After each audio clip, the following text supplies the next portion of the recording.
bem-vindos ao nosso primeiro podcast do projeto Plataforma Tecnológica de Apoio à Saúde Mental do 60 Mais da Casa Undina Lobo, com o apoio do Fundo Municipal da Pessoa Idosa, o FMID, o Conselho Municipal de Direitos da Pessoa Idosa de São Paulo, em parceria com a UFMG e a USP. Eu sou a Letícia, sou médica geriatra com especialização em psiquiatria geriátrica pela USP. Nesse primeiro podcast, abordaremos um assunto de extrema importância, a depressão em idosos, em especial aqueles que encontram-se institucionalizados. Hoje eu tenho o prazer de ter ao meu lado dois especialistas nesta área, o Dr. Bernardo Viana, que é médico pela UFMG, professor adjunto do Departamento de Psiquiatria da Faculdade de Medicina da UFMG e coordenador do Programa de Extensão em Psiquiatria e Psicologia de Idosos. E o Dr. Antônio Carlos Pereira Barreto Filho, que é médico geriatra pela USP e atualmente coordenador dos ambulatórios do Serviço de Geriatria do HCFM USP. Obrigada pela participação nesse primeiro podcast. E eu queria ouvir, então, um pouco aí dos senhores, o que seria a depressão dos idosos, o que o envelhecimento pode trazer desafios. Então, eu queria agradecer muito o convite, estou muito feliz de participar. Então, eu vou começar falando de depressão, depois passar para o Bernardo, que é psiquiatra, e vai complementar melhor.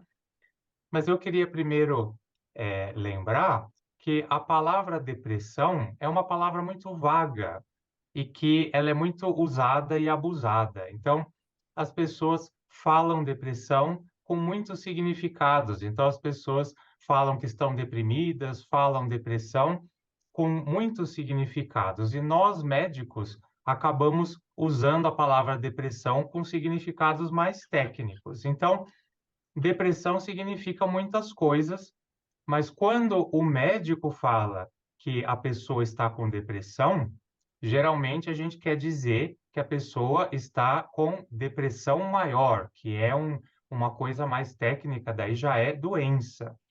Mas a palavra depressão pode significar, pode significar simplesmente que a pessoa está com um humor deprimido, que é uma coisa muito mais vaga, né? Então, é importante separar uma coisa da outra, né? O que é depressão maior do que é só um humor deprimido, né? Então, é isso que nós vamos pontuar. Então, fala um pouco, Bernardo.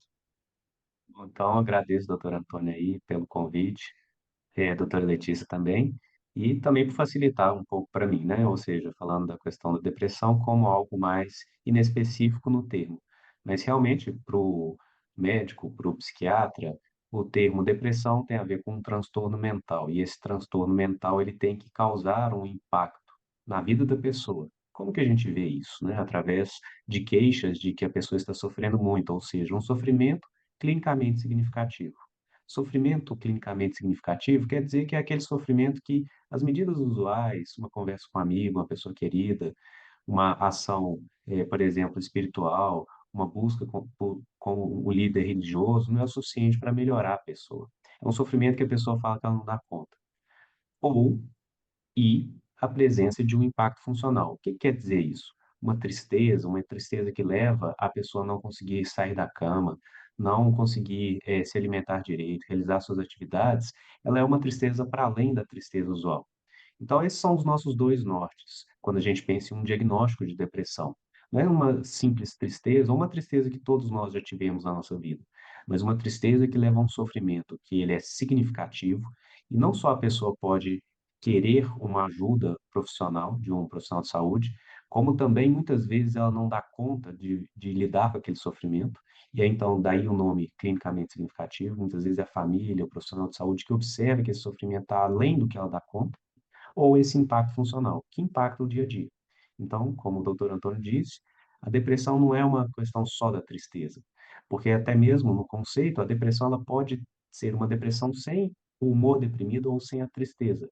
Pode ter, por exemplo, uma diminuição significativa na vontade e ou no prazer, sendo este um dos marcadores, esses dois, os principais para o que a gente chama de depressão. Ah, Eu só legal. queria fazer mais um comentário que eu acho importante, que todo mundo tem que lembrar que ter humor deprimido, às vezes, pode ser normal na vida da pessoa. Então, por exemplo, a gente tem o luto. Então, Quando uma pessoa, por exemplo, perde o cônjuge, perde um filho, é perfeitamente normal ficar triste. É normal e esperado ficar depressivo, deprimido. E nesse caso, não é bom chamar aquilo de depressão. A gente tem um nome melhor, um nome correto para isso, que chama luto.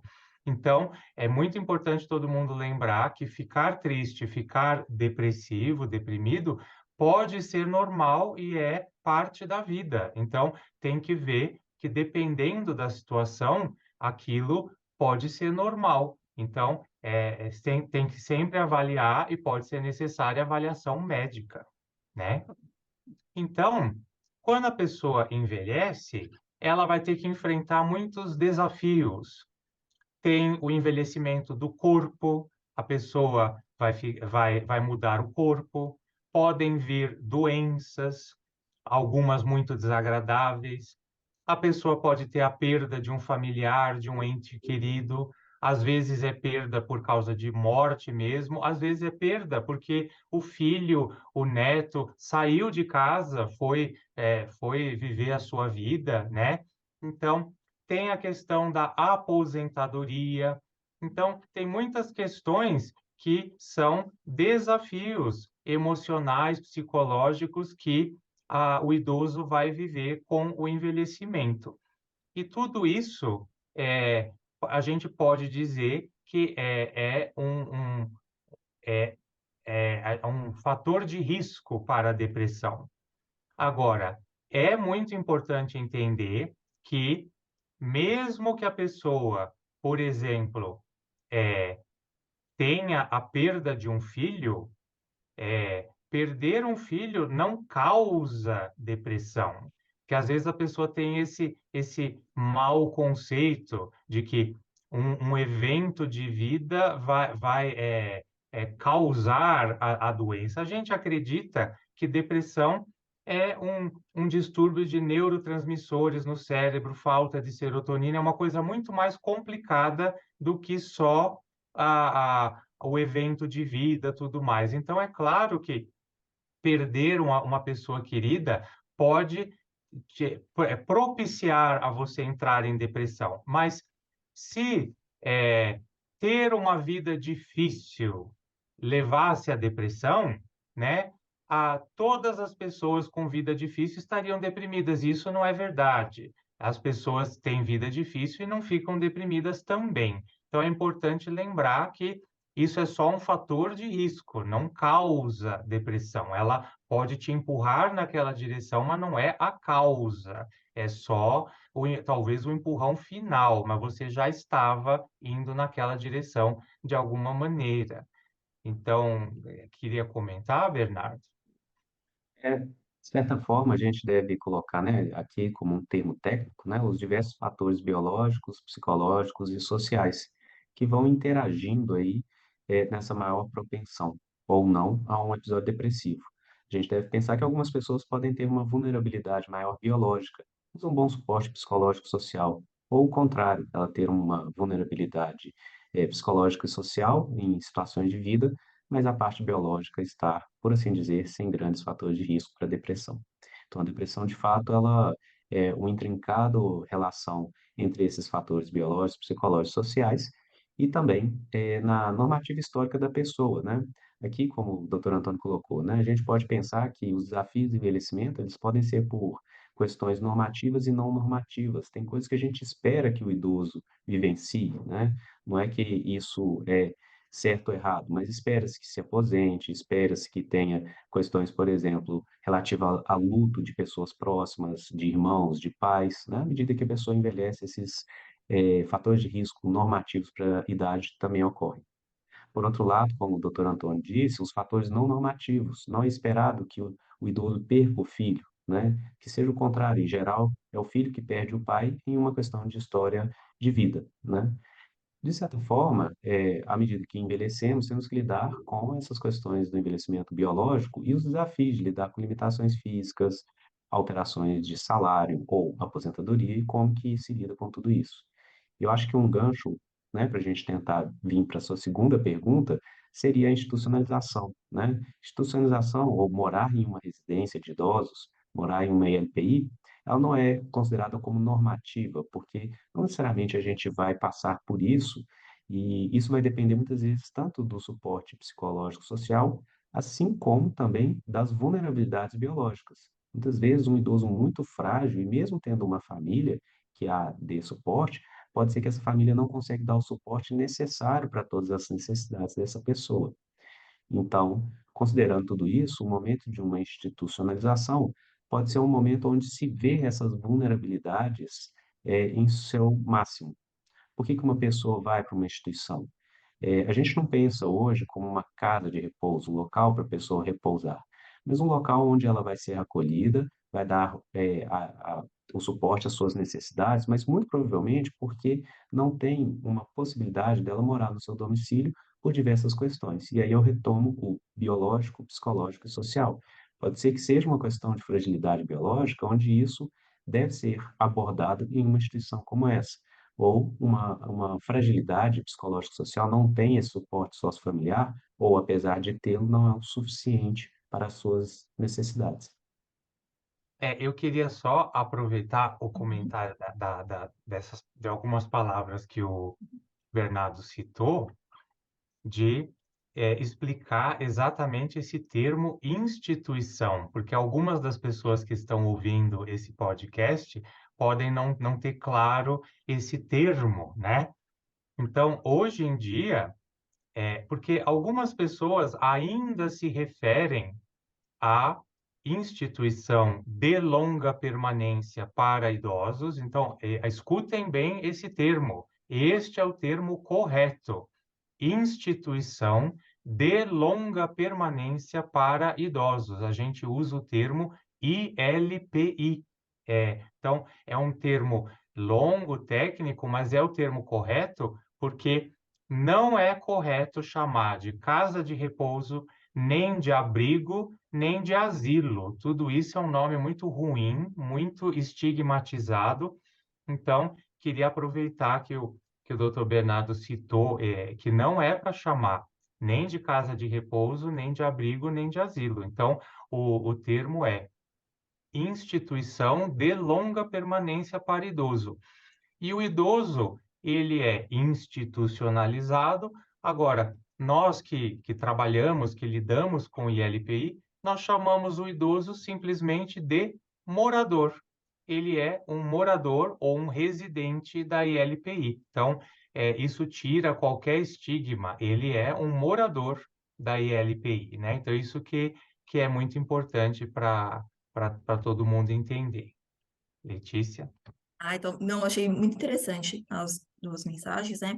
E realmente a gente tem que ter esse cuidado, né, para não estigmatizar o idoso, que todo idoso que é institucionalizado tem depressão, que não é isso. Eu vi também vários casos, por exemplo, principalmente pós-pandemia, que o idoso ficou muito mais isolado em casa, foi perdendo funcionalidade, aí foi institucionalizado, começou a ter um ambiente assim, muito mais, começou a ficar ter festas, com interação com outros idosos, na verdade acabou até ganhando, voltando até a funcionalidade que ele tinha antes, né? Então, eu acho que também é muito importante passar essa mensagem. Eu queria ouvir um pouquinho, então, os impactos, né, que a depressão maior assim, pode ter aí nos idosos que estão institucionalizados.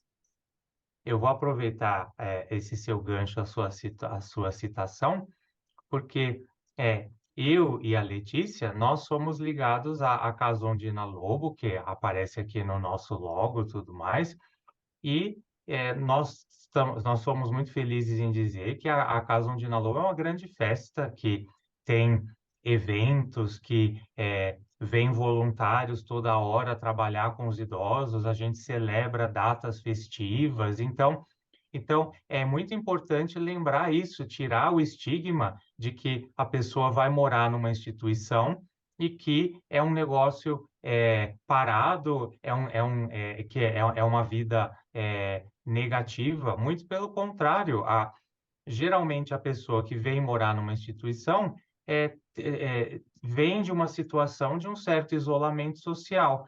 e daí vem morar na instituição, de repente tem dezenas de amigos, de colegas, pessoas que moram junto, a instituição tem voluntários, tem toda uma agitação, uma vida social, então a vida na instituição para a maioria das pessoas que vêm morar lá é muito melhor até do que aquilo que eles acabaram de enfrentar meses antes de virem para a instituição, né? Agora, se a pessoa, é, quando a pessoa geralmente está institucionalizada, ela perde a sua autonomia.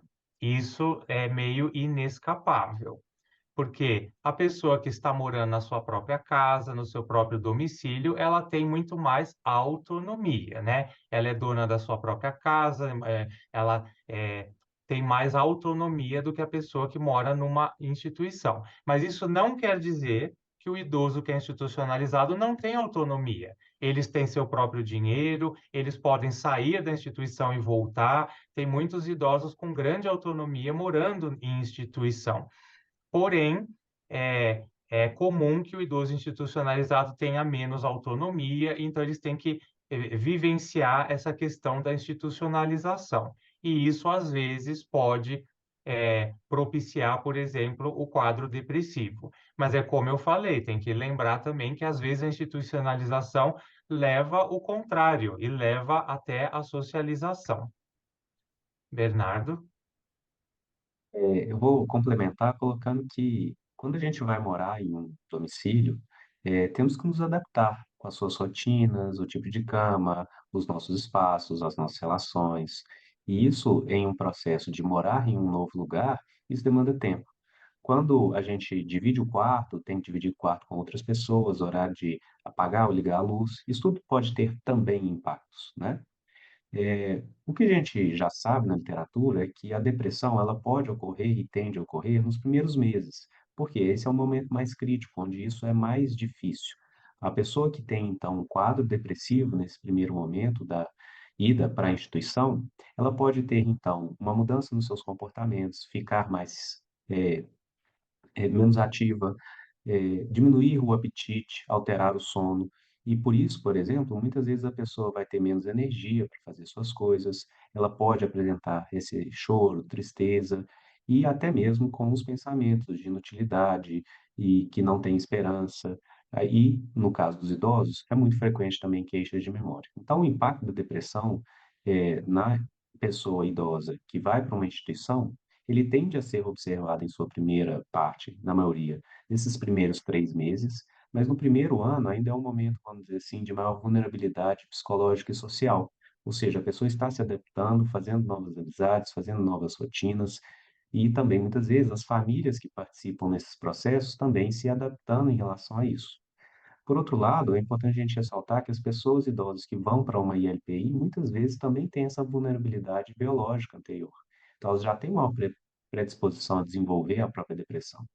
E desde questões como uma incontinência urinária, passando por um AVC, que pode ter uma correlação dentro do cérebro com depressão, para outras questões como sarcopenia, e a fragilidade de um ponto de vista geriátrico gerontológico. Bom, então colocado dessa forma, temos que ter instrumentos e formas de mensurar o risco de desenvolver depressão ao longo desses primeiros anos, particularmente ao longo do primeiro ano e dos primeiros meses. Muito bom. E, doutor Bernardo, o senhor pode falar um pouquinho mais sobre assim, estratégias de prevenção, intervenção, como é que a gente consegue promover uma melhor qualidade de vida, bem-estar nesses idosos que estão institucionalizados? Então, acho que o primeiro ponto, e aí vimos aqui com o projeto Plataforma, né, é mostrar que tem formas que elas são aplicáveis e são fáceis de realizar, que são os instrumentos de rastreio, como o IBCF-20, que vai avaliar não só essa questão da depressão, mas também a fragilidade do idoso de uma forma mais ampla. Aqui colocada essa característica biológica que a gente tem discutido aqui, mas também escalas de rastreio que tendem a ser simples de aplicação, são 15 perguntas, que é a GDS, ou Geriatric Depression Scale, que ela pode ser aplicada com perguntas sim ou não, junto à pessoa idosa, e ela nos dá a informação sobre uma probabilidade dessa pessoa estar deprimida. E se a gente faz isso de forma sequencial, ou seja, no primeiro mês, 3 meses, 6 meses, 9 meses, 12 meses, a gente consegue identificar nesses momentos de maior vulnerabilidade da pessoa a desenvolver a depressão. Então, tanto o IVCF quanto o GDS, que é da proposta, né, do projeto Plataforma e dessa intervenção, né, de apoio à saúde mental e da saúde ao idoso em LPI, a gente tem formas de fazer essa detecção. E a detecção é o primeiro ponto, né? Então, primeiro a gente tem que saber se a pessoa está deprimida ou não. E muitas vezes, aqui é a última parte que eu vou dizer, é que a gente, assim como a gente disse das pessoas que têm tristeza e não têm depressão, a gente também tem que lembrar que tem pessoas com depressão que não têm tristeza. Então, o uso desses instrumentos ajuda a gente ter um maior rastreamento, ou seja, identificar aqueles em maior risco de estarem deprimidos. Após o uso dessas escalas, então, uma avaliação pelo profissional de saúde e particularmente médico trará a possibilidade de a gente identificar realmente uma depressão? Não é uma depressão? Quais intervenções devemos fazer? Legal. Doutor Antônio, o senhor quer complementar? Daí falando de prevenção e intervenção, tanto nas ILPIs quanto como uma espécie de dica para os nossos ouvintes, para todo mundo que está ouvindo o podcast, eu só queria falar duas coisinhas rápidas, que é atividade física e convívio social. Então, a atividade física é, tratamento não farmacológico para depressão. Casos leves de depressão pode até responder à atividade física, né? E convívio social é muito importante e pode servir como uma medida preventiva contra a depressão. Então, para qualquer pessoa que está preocupada, não gostaria de entrar em depressão ou acha que está deprimida e gostaria de melhorar, duas palavras: atividade física e convívio social. Professor Edgar? Olá, eu gostaria de parabenizar a doutora Letícia, o professor Bernardo, o professor Antônio, essa discussão é extremamente pertinente, mas eu gostaria só de reiterar, de reforçar a ideia de que a institucionalização ela não pode ser considerada a causa de uma depressão. Tá? Muitas vezes ela é consequência da depressão, porque a depressão ela leva realmente uma perda da autonomia do indivíduo, um desinteresse pela vida. E muitas vezes esse indivíduo precisa de cuidados que a família não consegue fazê-lo de forma adequada. Então, a institucionalização é uma forma de dar uma assistência interdisciplinar para esse indivíduo. Isso é importante para a gente não associar diretamente, né, a depressão como sendo causada pela institucionalização. Então, como foi dito aqui claramente pelos colegas, o idoso que vai para uma ILPI é um idoso frágil, é um idoso que precisa de cuidados e, portanto, ele tem um risco maior de depressão. Então, acho que é muito importante todos nós termos isso claro. A causa da depressão não é a ILPI. A ILPI, muitas vezes, é o melhor tratamento para quadros depressivos, né? E que muitas vezes vão se manifestar na ILPI. Por quê? Porque esse indivíduo ele tem outras doenças, outros problemas de saúde, inclusive doenças neurodegenerativas, que podem se manifestar com o quadro de depressão. Era isso. Obrigada, doutor Edgar. Eu acho que muito legal, acho que essa conversa também é interessante a gente lembrar também da Casa Ondina, que acho que a gente respeita, lá é um local que a gente respeita muito a história daquele idoso. Tem, por exemplo, idosos que são artistas, tem local, que ele tem um ateliê lá na casa. Eu acho que você respeitar a história de vida daquela pessoa também é fundamental para a gente prevenir, né, essa questão aí da depressão nos idosos que estão institucionalizados. Uma coisa muito importante, por isso que eu entrei, é quebrar essa ideia da institucionalização como sendo um trem que todo idoso que vive em LPI está deprimido porque foi para a LPI. Não, isso não acho que é uma mensagem positiva, é quebrar o estigma. Isso. Lá tem tratamento, lá tem um diagnóstico, lá é uma unidade onde as pessoas vão se cuidar da sua saúde e para ter uma vida melhor. Eu acho que isso é o pano de fundo da mensagem, de que ILPI é igual a depressão, né? E não é, e pode ser o contrário, pode ser o tratamento mesmo, a pessoa pode sentir, pode melhorar a ideia que melhore a qualidade de vida dela, né? E essa é a ideia da institucionalização, né? E a depressão é uma doença como outra qualquer, né? Tem que ser Sim. diagnosticada. Quanto mais precoce, melhor, tem um tratamento, né? E a LPI é uma abordagem terapêutica. Ela é algo positivo na vida do idoso que precisa dela. Nem todo mundo precisa, né? Para não... Acho que isso é muito importante, né? O próximo podcast vai ser, em vez de depressão, vai ser fragilidade e saúde mental. Legal. Daí, Então, nesse podcast, então, abordamos sobre os principais sinais e sintomas de depressão em idosos, seus fatores de risco e as graves consequências em suas vidas.